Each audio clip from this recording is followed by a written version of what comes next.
Assalamualaikum warahmatullahi wabarakatuh. Jumpa lagi di BioEdu, di mana kesempatan kali ini akan kembali membahas tentang metabolisme, di mana materi yang terdahulu adalah kita membahas katabolisme,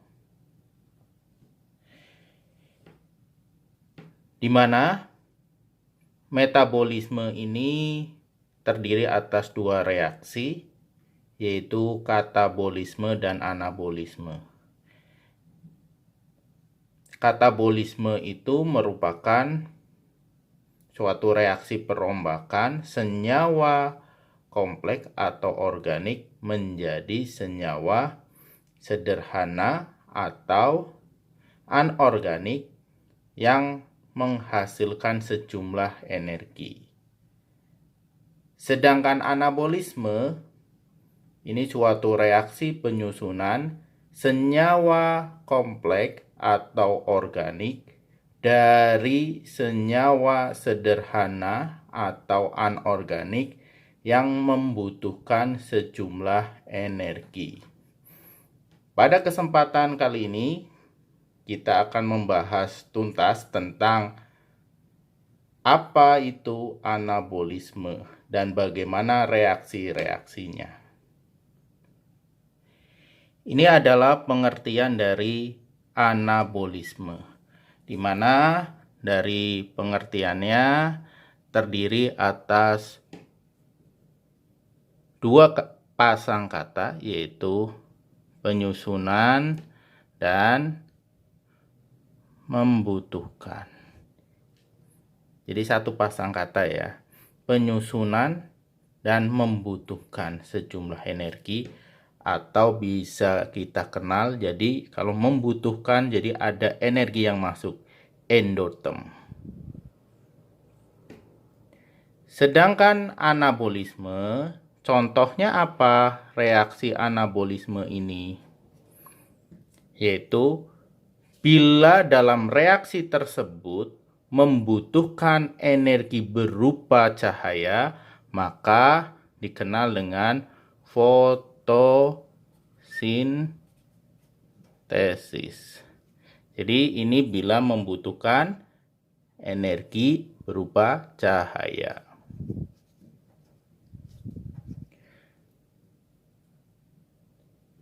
Contoh yang kedua adalah bila dalam reaksi penyusunan tersebut membutuhkan energi kimia, maka dikenal dengan kemosintesis.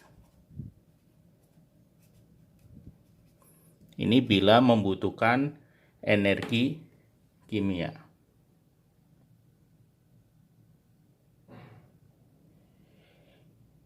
Selanjutnya kita akan memasuki penjelasan tentang contoh dari reaksi anabolisme, yaitu fotosintesis dan kemosintesis. Kita bahas terlebih dahulu fotosintesis, di mana pengertian fotosintesis adalah proses penyusunan senyawa kompleks dari senyawa sederhana dengan menggunakan energi cahaya. Sebenarnya ini merupakan pengertian dari anabolisme. Hanya bahwa dalam reaksi ini energi yang dibutuhkan adalah energi cahaya. Maka itulah yang dikenal dengan fotosintesis. Reaksinya ini CO2 plus H2O, di mana di sini membutuhkan energi cahaya, maka akan menghasilkan C6H12O6 plus O2 plus H2O. Maka dalam fotosintesis ini ada beberapa yang akan kita bahas. Yang pertama adalah komponen. Komponen dari fotosintesis apa? Maka kita bisa lihat dari reaksi yang di atas. Reaksi-reaksi di atas. Yang pertama adalah bahan baku. Kita lihat dari reaksi di atas. Yaitu bahan baku yang digunakan dalam proses fotosintesis apa? Yaitu CO2 dan H2O. CO2-nya diperoleh dari mana? CO2 diperoleh dari lingkungan yang akan masuk melalui stomata.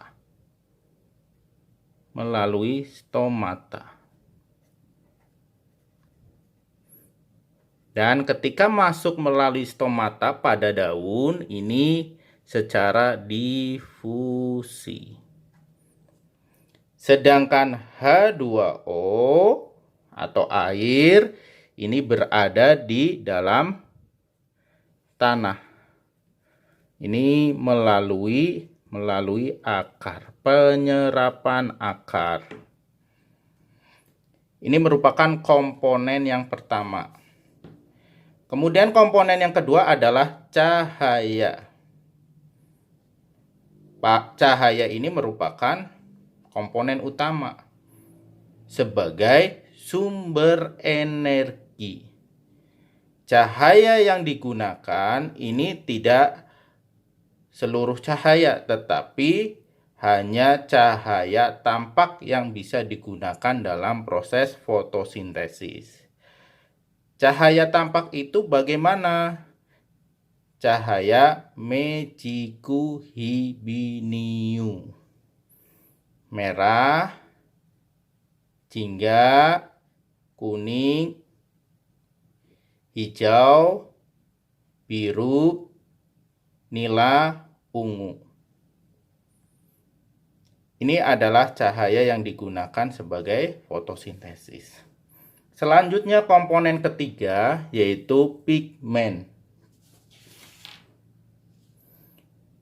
Pigmen ini digunakan untuk mengabsorpsi energi cahaya. Mengabsorpsi itu menyerap. Nah, jenis-jenisnya sebenarnya yang biasa kita ketahui adalah klorofil. Sebenarnya bukan hanya klorofil aja, tetapi ada karotinoid, antosianin, vicobilin, dan klorofil. Karotinoid ini menyerap cahaya biru kehijauan dan biru keunguan.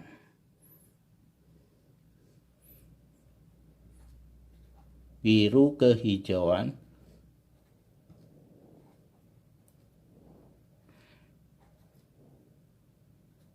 dan keunguan dan biru keunguan.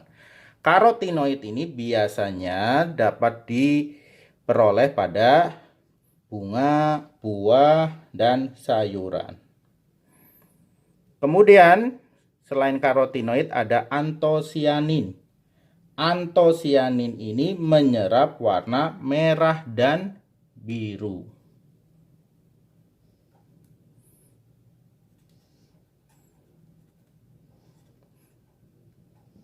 Begitu juga dengan vicobilin.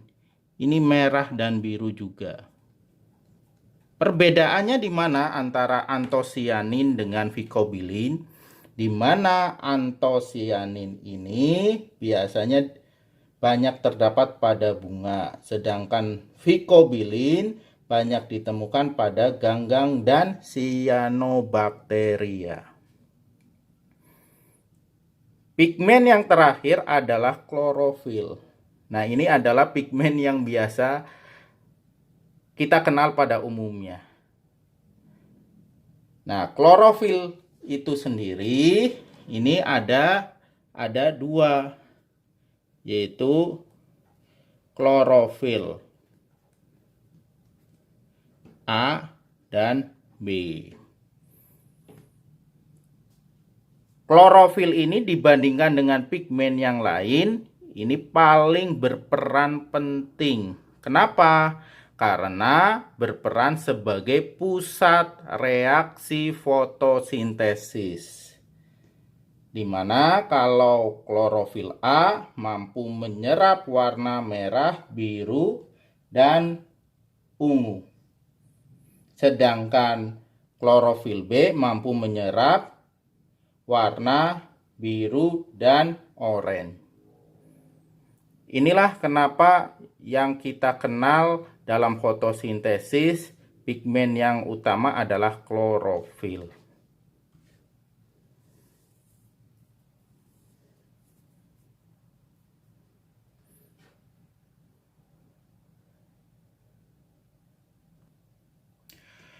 Komponen terakhir dari fotosintesis adalah enzim. Enzim seperti materi terdahulu berperan sebagai katalisator. Katalisator itu mempercepat reaksi dengan menurunkan energi aktivasinya. Maka tanpa adanya enzim, reaksi fotosintesis tentunya akan berjalan lambat. Setelah kita membahas tentang komponen dari fotosintesis, selanjutnya kita akan membahas tentang di manakah tempat terjadinya fotosintesis. Di sini yang akan saya bahas adalah dari umum ke khusus atau lebih spesifik. Kita ketahui bahwa proses fotosintesis ini dilakukan oleh organisme autotrof. Organisme yang mampu mengolah atau menyusun makanan sendiri. Lawan katanya adalah heterotrof. Organisme autotrof itu siapa saja? Yang kita tahu bahwa yang termasuk organisme autotrof adalah tumbuhan, alga, maupun cyanobacteria. Utamanya adalah di dunia ini yang berperan penting sebagai autotrof adalah tumbuhan, seperti yang kita tahu. Pada bagian tumbuhan, mana yang terjadi proses fotosintesis? Yaitu pada bagian batang, daun, maupun buah. Tapi tentunya punya kriteria tertentu kalau pada batang maupun buah, yaitu ketika masih muda. Ketika masih muda tentunya batang maupun buah warnanya masih hijau. Karena apa? Masih terdapat pigmen klorofil. Setelah dari organ pada tumbuhan, kita masuk ke yang lebih dalam, di mana terjadinya fotosintesis itu pada jaringan mesofil. Di manakah jaringan mesofil itu? Kita flashback kembali ke materi jaringan tumbuhan. Di sini adalah jaringan pada daun. Yang pertama di sini adalah epidermis. Ini epidermis atas. Sedangkan yang di bawah maka epidermis bawah. Sedangkan di sini ini dikenal dengan mesofil. Mesofil ini yang ada tandanya ini mesofil. Di mana mesofil terdiri atas jaringan tiang atau palisade dan jaringan bunga karang. Nah, ini adalah jaringan bunga karang. Sekali lagi bahwa jaringan mesofil terdiri atas dua, yaitu jaringan palisade atau tiang dan jaringan bunga karang. Nah, di dua jaringan ini terjadi proses fotosintesis. Utamanya terjadi pada jaringan tiang atau palisade. Kenapa? Karena pada jaringan tiang atau palisade jumlah kloroplasnya paling banyak dibanding dengan jaringan bunga karang.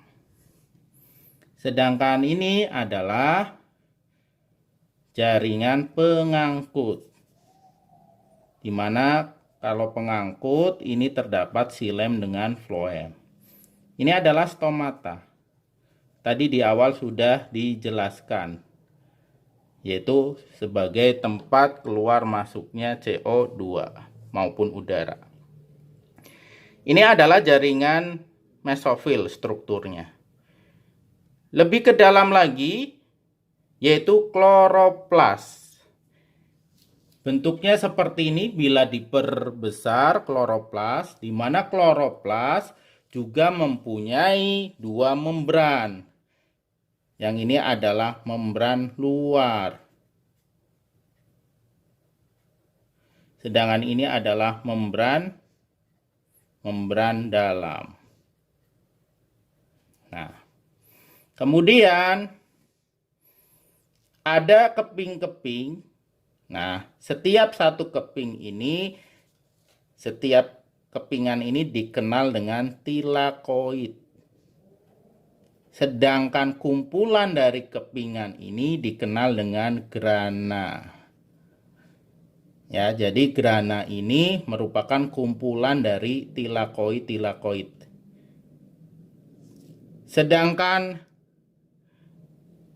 pada bagian dalam ini terdapat cairan yang kita kenal dengan stroma.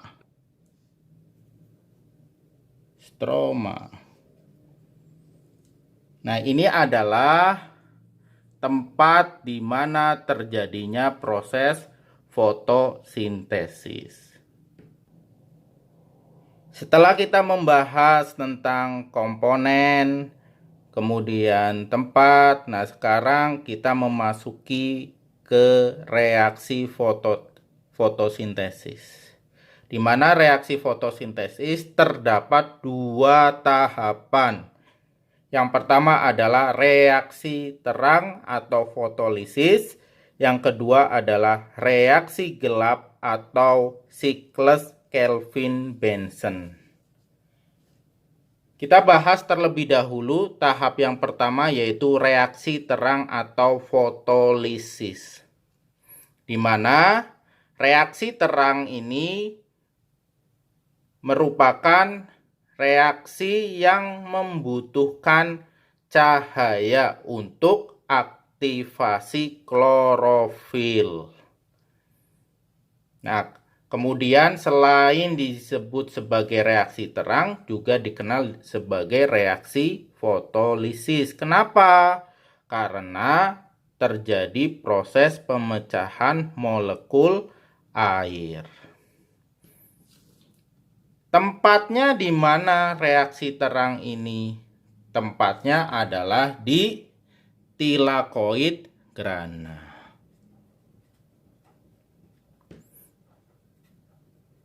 Jadi bukan hanya di tilakoid aja, keseluruhan tilakoid. Kemudian bahan yang diperlukan, bahannya apa dalam reaksi terang? Bahan yang dibutuhkan adalah H2O. H2O dan cahaya. Ini yang diperlukan dalam reaksi terang. Bagaimana reaksinya? Reaksinya sebelum kita masuk ke reaksi, bahwa di dalam reaksi terang ini melibatkan fotosistem. Fotosistem ini terdapat pada tilakoid. Fotosistem merupakan unit yang mampu menangkap energi cahaya matahari, di mana komponennya ini terdapat antena, terdapat juga pusat reaksi, terdapat pigmen-pigmen.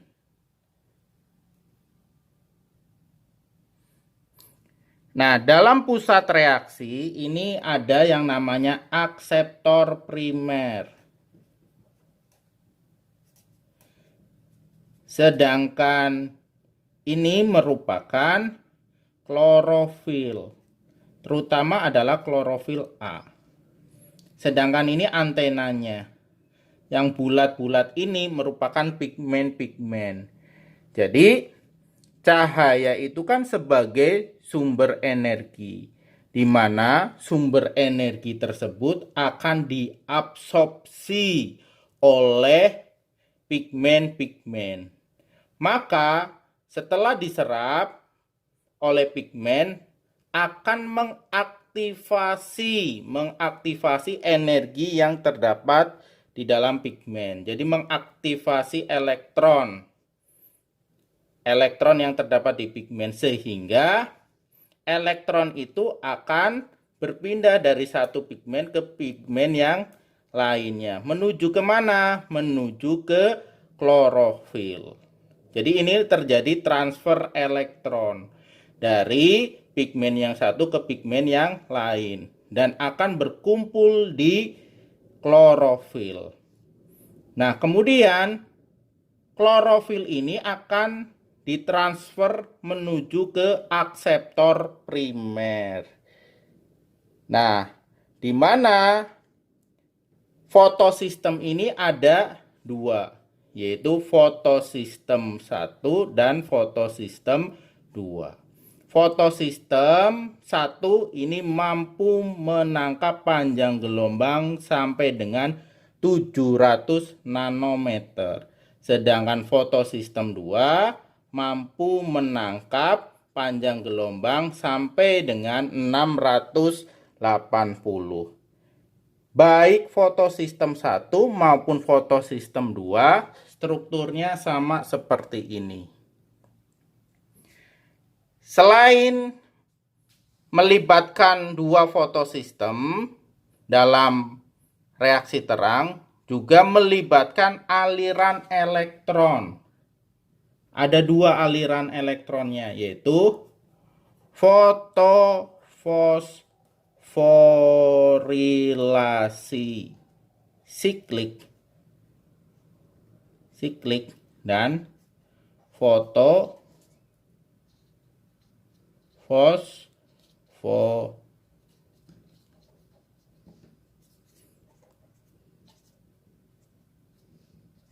Jadi ada aliran elektron.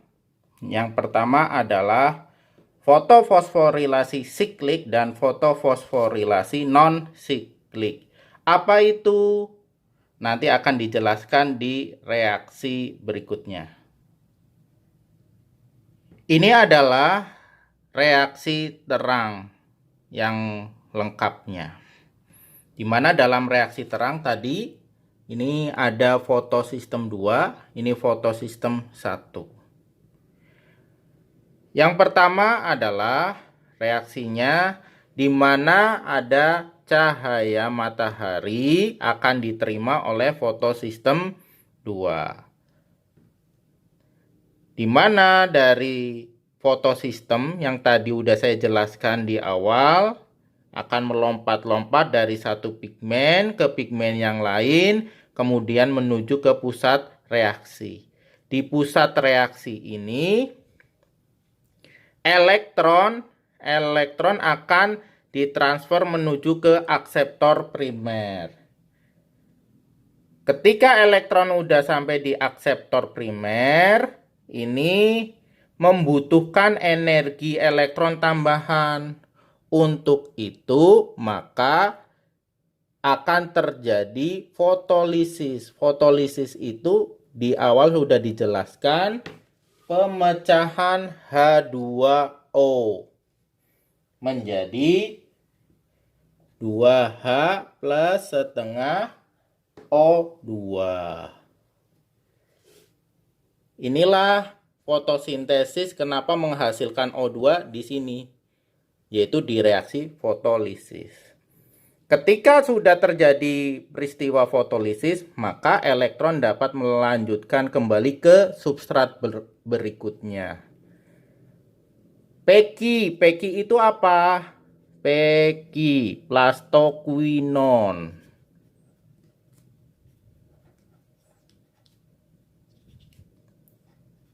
Kemudian menuju sitokrom. Dari sitokrom ke PC. PC itu plastosianin. Nah, ketika elektron dari sitokrom ke plastosianin, maka akan terjadi pengikatan satu fosfat sehingga akan membentuk ATP. Kemudian elektron ini akan berpindah ke fotosistem 1. Dari fotosistem 1 kembali lagi menuju ke akseptor primer. Akseptor primer elektronnya akan ke FD. FD itu substrat lagi ya, yaitu ferredoksin. Ferredoksin. Di mana dari ferredoksin ini akan mengaktifkan enzim NADP reduktase agar enzim ini mengikat NADP dengan H yang diperoleh dari pemecahan fotolisis sehingga terbentuklah NADPH.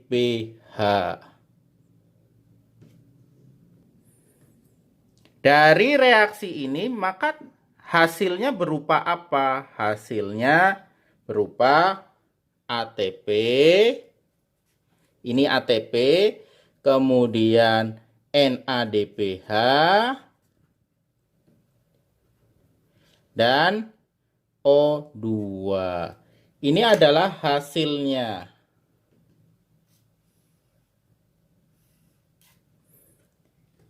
Yang saya jelaskan ini dari mulai fotosistem 2, kemudian sampai pada fotosistem 1 sehingga terbentuk di akhir NADPH, ini merupakan fotofosforilasi non-siklik.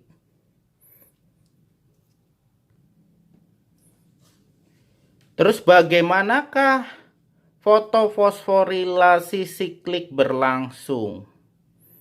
Bahwa hasil dari reaksi terang ATP NADPH O2.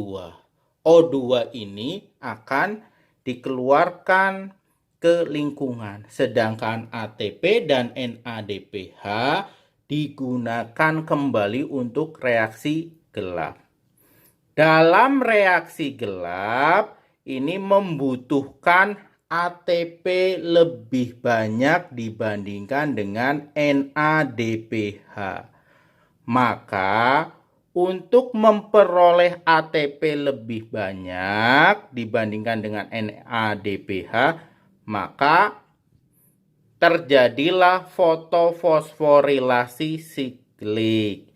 Fotofosforilasi siklik ini dimulai dari fotosistem 1 ya, ketika ada cahaya kemudian diserap oleh pigmen, kemudian elektronnya berpindah-pindah dari satu pigmen ke pigmen yang lain, kemudian menuju klorofil sebagai pusat reaksi, akhirnya ke akseptor primer.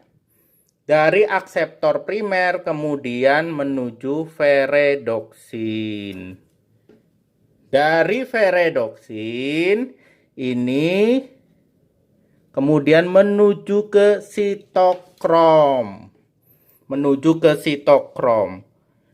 Dari sitokrom menuju plastosianin. Di mana dari sitokrom ke plastosianin ini akan terjadi pengikatan satu fosfat. Kemudian dari plastosianin elektronnya kembali lagi ke fotosistem 1. Maka hasil yang diperoleh dari fotofosforilasi siklik adalah hanya ATP untuk menambah jumlah ATP yang nanti digunakan dalam reaksi gelap. Setelah reaksi terang berlangsung, maka akan memasuki tahap yang kedua, yaitu reaksi gelap atau siklus Kelvin-Benson. di mana reaksi gelap ini tidak memerlukan cahaya. Tempatnya di mana tempat terjadinya reaksi gelap itu di stroma. Bahannya apa? Bahannya adalah ATP, NADPH,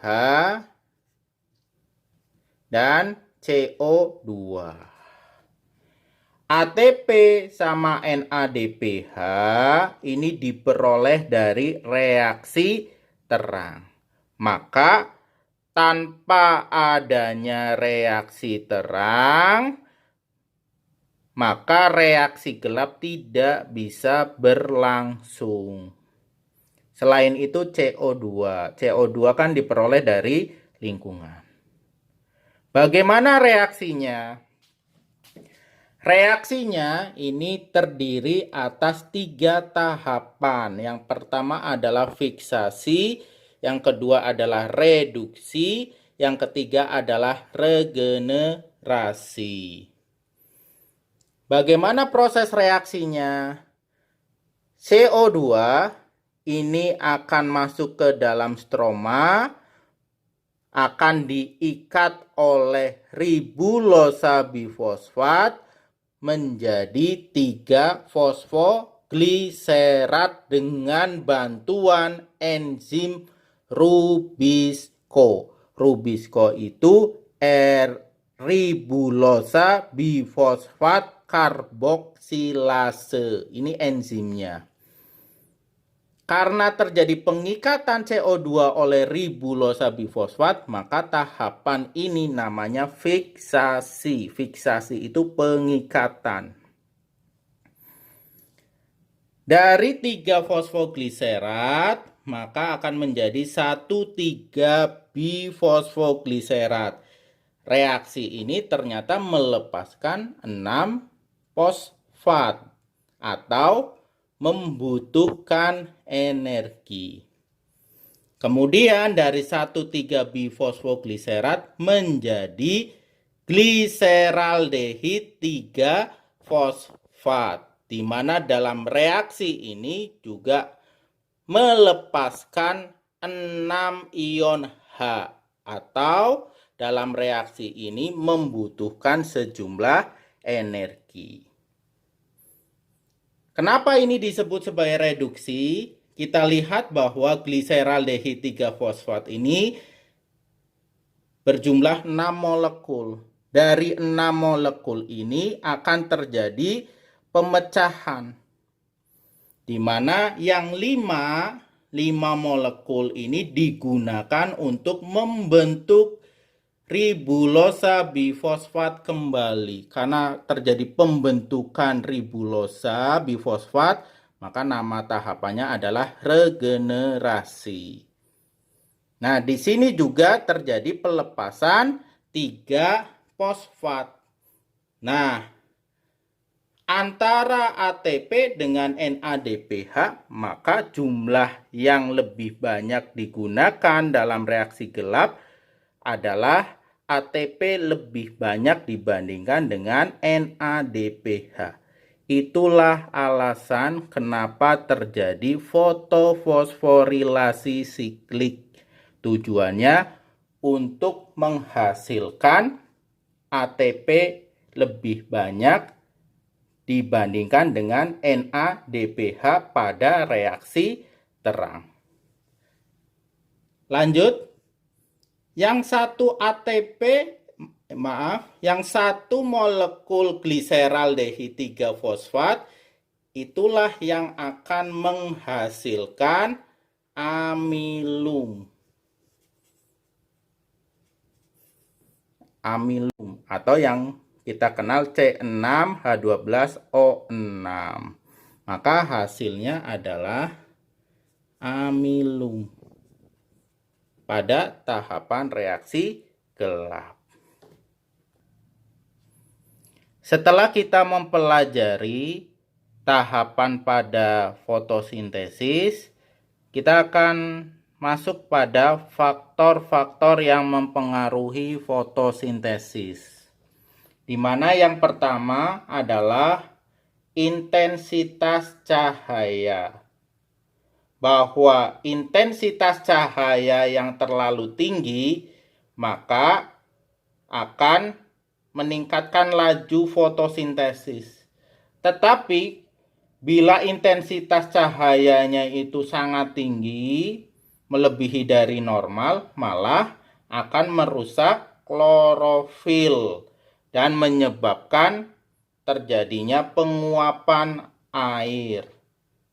Ini intensitas cahaya. Yang kedua adalah panjang gelombang cahaya. Bahwa panjang gelombang cahaya udah dijelaskan di depan bahwa panjang gelombang cahaya yang digunakan dalam fotosintesis adalah cahaya tampak. Yang ketiga adalah konsentrasi CO2. Dalam fotosintesis itu memerlukan jumlah CO2 yang cukup.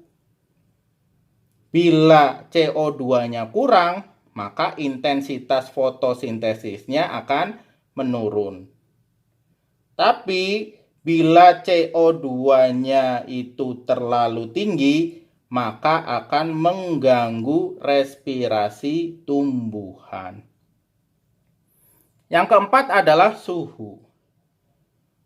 Fotosintesis itu akan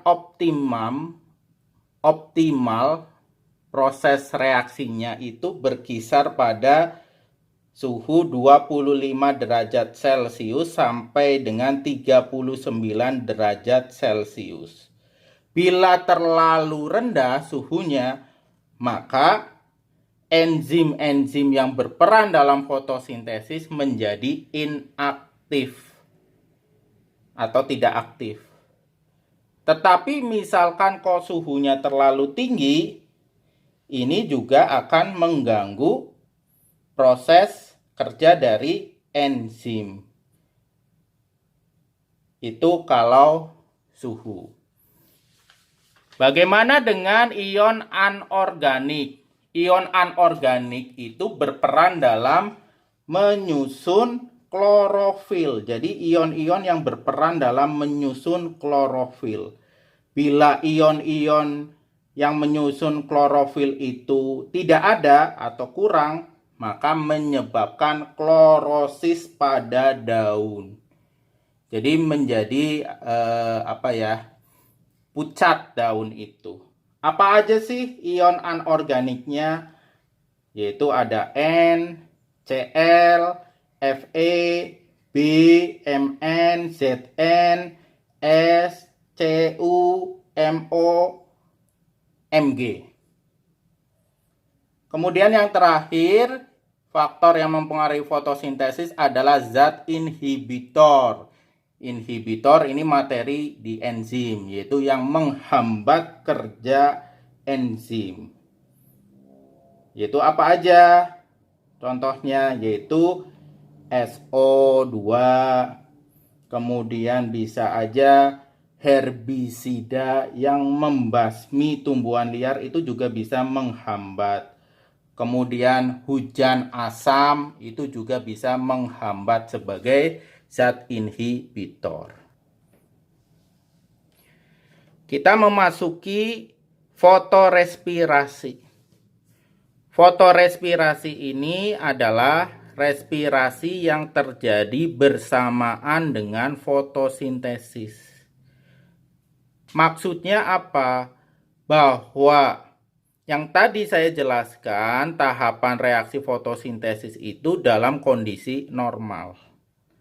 Bila misalkan ada ketidaknormalan, misalkan adalah suhu atau intensitas cahaya, maka bisa menyebabkan fotorespirasi.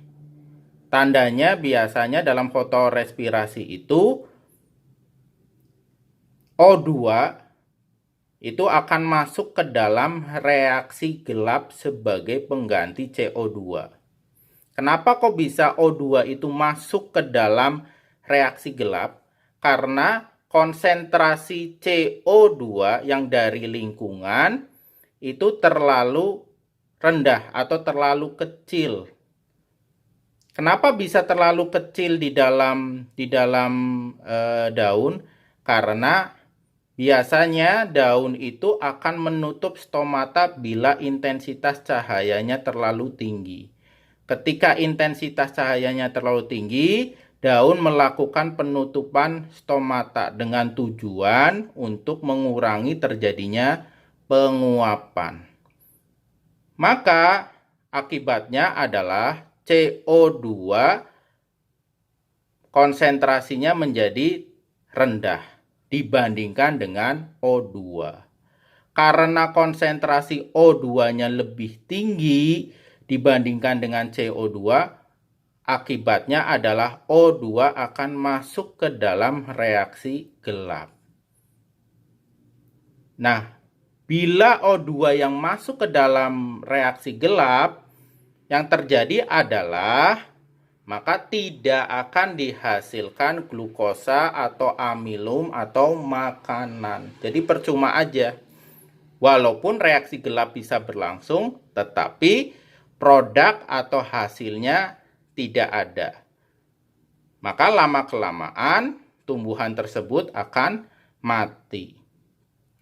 Terus bagaimana cara untuk menanggulangi bila terjadi fotorespirasi? Maka ada dua bentuk adaptasi yang dilakukan oleh tumbuhan. Yang pertama adalah C4, yang kedua adalah CAM, Crassulacean acid metabolism. Di sini akan dijelaskan tentang perbedaan antara C4 dengan CAM. C4 itu biasanya terjadi pada tanaman seperti tebu, jagung, rumput. Sedangkan CAM itu terjadi pada tumbuhan sukulen seperti kaktus. Jadi CAM ini jauh lebih kondisinya lebih ekstrim intensitas cahayanya. Nah, bagaimana proses fotosintesisnya? Bahwa yang jadi permasalahan di sini adalah konsentrasi CO2. Baik itu ketika C4 maupun CAM itu rendah. Nah, bila pada C4 itu akan terjadi pada dua tempat, mesofil dan sel seludang berkas pembuluh. Sel seludang berkas pembuluh itu di mana? Sebenarnya sama seperti pada jaringan mesofil yang udah dijelaskan di depan. Nah, ini kan jaringan bunga karang, ini jaringan tiang. Nah, ini adalah jaringan pengangkut. Nah, ketika di sini jaringan pengangkutnya ini ternyata mengalami penebalan. Nah, penebalan ini yang dikenal dengan sel seludang berkas pembuluh. Jadi pada C4 terjadinya proses fotosintesis itu pada dua tempat, mesofil dan sel seludang berkas pembuluh. Diawali dengan CO2 akan berikatan dengan PEP, fosfoenol pirufat, membentuk oksaloasetat, di mana memiliki 4 karbon. Inilah kenapa dikenal dengan C4, karena senyawa yang pertama kali dihasilkan adalah mempunyai 4 karbon. Oksaloasetat kemudian akan membentuk malat, di mana malat ini akan dipompakan menuju sel seludang berkas pembuluh. Nah, ketika dipompa menuju ke sel seludang berkas pembuluh, maka akan pecah, yaitu menjadi pirufat dan CO2. Ketika dipompakan, maka CO2 yang awalnya konsentrasinya kecil, maka menjadi konsentrasinya tinggi. Karena dipompa dari mesofil ke sel seludang berkas pembuluh. Sehingga CO2 bisa memasuki siklus Kelvin. Ini adalah proses C4. Bagaimana dengan CAM? Kalau kita lihat tadi di sini contoh tumbuhannya kan CAM lebih ekstrim dibandingkan dengan C4. Maka kalau C4 bentuk modifikasinya adalah terjadinya fotosintesis di dua waktu. Sekali lagi, kalau CAM di dua waktu, kalau C4 di dua tempat. Bagaimana proses fotosintesis pada CAM? Yaitu ketika pada malam hari itu terjadi proses memasukkan CO2 yang banyak. Di mana CO2 diikat oleh PEP, jadilah oksaloasetat, oksaloasetat jadi malat. Nah, malat ini disimpan di dalam vakuola. Di dalam vakuola dalam jumlah banyak. Sehingga ketika ketika siang ada cahaya, maka stomata pada daun itu akan menutup. Karena apa? Intensitasnya terlalu tinggi. Misalkan di gurun. Maka di siang hari itu stomatanya akan ditutup. Nah, reaksi terang bisa berlangsung. Bagaimana dengan reaksi gelap? Reaksi gelap kan butuh CO2. Nah, CO2 maka diambilkan, dikeluarkan dari gudangnya vakuola. Maka dari gudangnya atau vakuola malat ini dikeluarkan, yaitu dalam bentuk CO2 dan pirufat pecah, di mana CO2-nya kan banyak, konsentrasinya tinggi, sehingga bisa memasuki siklus Kelvin. Sedangkan pirufat akan membentuk PEP kembali. Itu adalah reaksi atau proses fotosintesis pada CAM. Selanjutnya kita masuk pada pembuktian fotosintesis.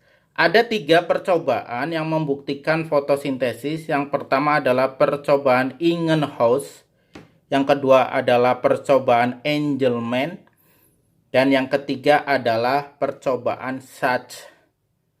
Di mana pada percobaan Ingenhousz ini tujuannya adalah untuk membuktikan bahwa fotosintesis menghasilkan O2 dan untuk membuktikan faktor-faktor yang mempengaruhi fotosintesis. Bagaimana rangkaian percobaan dari Ingenhousz? Di sini sudah ada gambar. Yang pertama adalah ini adalah tabung reaksi. Kemudian ini adalah gelas kimia. Kemudian ini adalah corong kaca. Ini adalah hidrila verticillata. Nah, di mana rangkaian percobaan ini terdapat di air. Ini dimasukkan ke dalam air. Kemudian nanti akan dihasilkan titik-titik ini sebenarnya oksigen. Oksigen ini dari mana? Dari fotosintesis hidrila verticillata. Percobaan yang kedua adalah percobaan Engelmann. Dalam percobaan Engelmann tujuannya adalah untuk membuktikan bahwa fotosintesis menghasilkan O2 dan terjadi pada sel yang mengandung klorofil. Dalam percobaan Engelmann ini menggunakan spirogyra. Ini adalah spirogyra. Spirogyra ini strukturnya banyak terdapat klorofil. Nah, kemudian Ini klorofil ya. Di mana spirogyra ini akan dimasukkan bakteri termo. Bakteri termo itu bakteri aerob. Yang namanya aerob berarti membutuhkan oksigen. Ternyata ketika bakterinya ini dimasukkan, bakteri ini berkumpul pada bagian yang terjadi proses fotosintesis.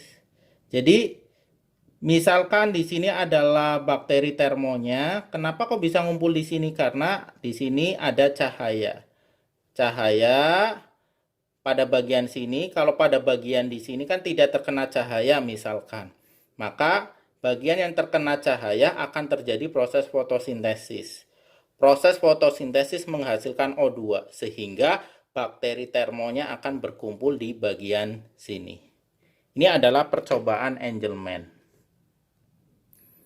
Percobaan yang terakhir adalah percobaan Schacht, di mana tujuannya adalah untuk membuktikan bahwa fotosintesis menghasilkan karbohidrat berupa amilum. Langkah awalnya adalah yaitu daun yang masih berada di pohon itu ditutup sebagian menggunakan aluminium foil.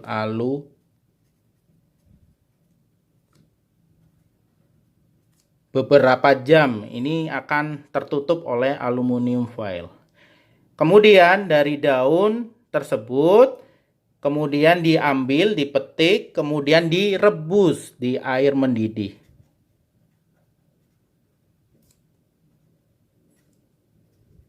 Tujuannya apa? Untuk mematikan sel-sel daun.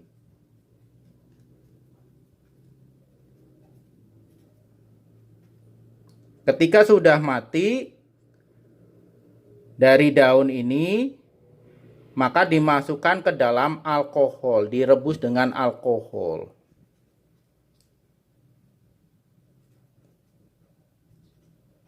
Tujuannya adalah apa? Untuk melarutkan klorofil.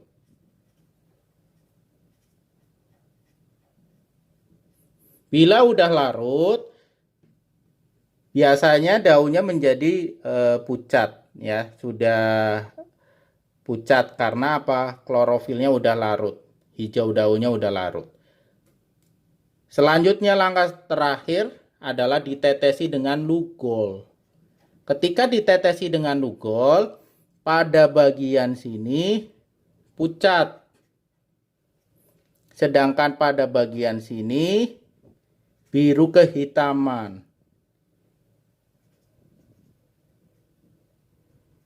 Kenapa kok bisa terjadi perbedaan warna? Karena pada bagian yang di tengah ini pucat karena tidak terjadi proses fotosintesis. Ketika tidak terjadi proses fotosintesis, maka tidak menghasilkan amilum. Sedangkan kedua bagian ini berwarna biru kehitaman karena terjadi proses fotosintesis yang menghasilkan amilum. Demikian percobaan pembuktian fotosintesis. Materi terakhir adalah tentang kemosintesis. Contoh dari anabolisme. Selain fotosintesis, ada kemosintesis. Di mana kemosintesis ini proses penyusunan senyawa kompleks dari senyawa sederhana dengan menggunakan energi zat-zat kimia, energi yang berasal dari pemecahan bahan-bahan kimia. Inilah pengertian kemosintesis. Contohnya apa? Bahwa dalam proses kemosintesis ini membutuhkan bakteri-bakteri. Yang pertama, bakteri belerang. Yang kedua adalah bakteri nitrit. Yang ketiga adalah bakteri nitrat. Nah, bakteri nitrit maupun nitrat inilah yang berperan dalam daur nitrogen. Di mana bila bakteri nitrit ini yaitu dari NH3 akan menjadi nitrit dengan bantuan bakteri Nitrosomonas nitrosococcus. Ketika HNO2 atau nitrit sudah terbentuk, maka akan dirubah kembali menjadi HNO3 atau nitrat oleh bakteri Nitrobacter. Demikian penjelasan materi tentang anabolisme. Penjelasan materi ini mengakhiri dan menutup materi metabolisme. Sekali lagi mereview materi metabolisme. Yang pertama, dalam metabolisme itu mempelajari tentang enzim. Yang kedua yaitu katabolisme, di mana dalam katabolisme terdiri atas respirasi dan fermentasi. Sedangkan anabolisme ini membahas tentang fotosintesis dan kemosintesis. Demikian materi metabolisme, harapannya dapat dipahami dan semoga video ini bisa bermanfaat. Terima kasih. Billahi taufiq wal hidayah. Wassalamualaikum warahmatullahi wabarakatuh.